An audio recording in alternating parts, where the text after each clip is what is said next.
തുറമുഖ പട്ടണമായിരുന്ന താഴെയങ്ങാടിയുടെ പഴമ നിലനിർത്തി സൗന്ദര്യവൽക്കരിക്കുന്ന പ്രവൃത്തിക്ക് തുടക്കമായി. ആദ്യഘട്ടമായി 400 മീറ്റർ റോഡ് നവീകരിക്കുകയാണ് ചെയ്യുന്നത്. ഈ പ്രവൃത്തി പുരോഗമിക്കുകയാണ്.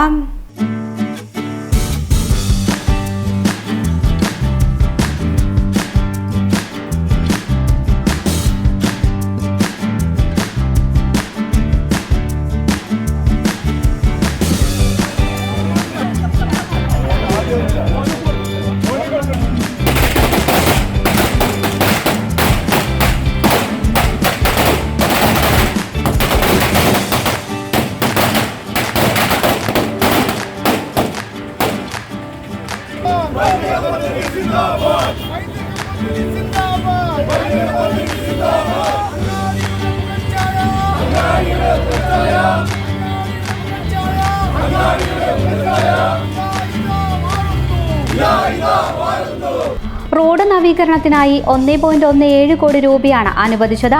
മനാർമുക്ക് മുതൽ തണൽ വരെ സുഗമമായ ഗതാഗത സൗകര്യമൊരുക്കും. റോഡിന്റെ ഇരുവശത്തും അഴുക്കുചാൽ, നടപ്പാത, വഴിവിളക്കുകൾ, ചുവരുകളിൽ വടകരയുടെ പൈതൃക സ്മരണ ഉയർത്തുന്ന ചിത്രങ്ങൾ എന്നിവ ഉണ്ടാകും. സഞ്ചാരികളെ ആകർഷിക്കുന്ന വിധത്തിലാണ് പദ്ധതി നടപ്പാക്കുന്നത്.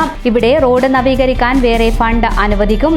രണ്ടാം ഘട്ടമായി സാൻഡ് ബാങ്ക്സ് വിനോദസഞ്ചാര കേന്ദ്രം റോഡ് നവീകരിക്കാനാണ് പദ്ധതി. But the real motivation is here.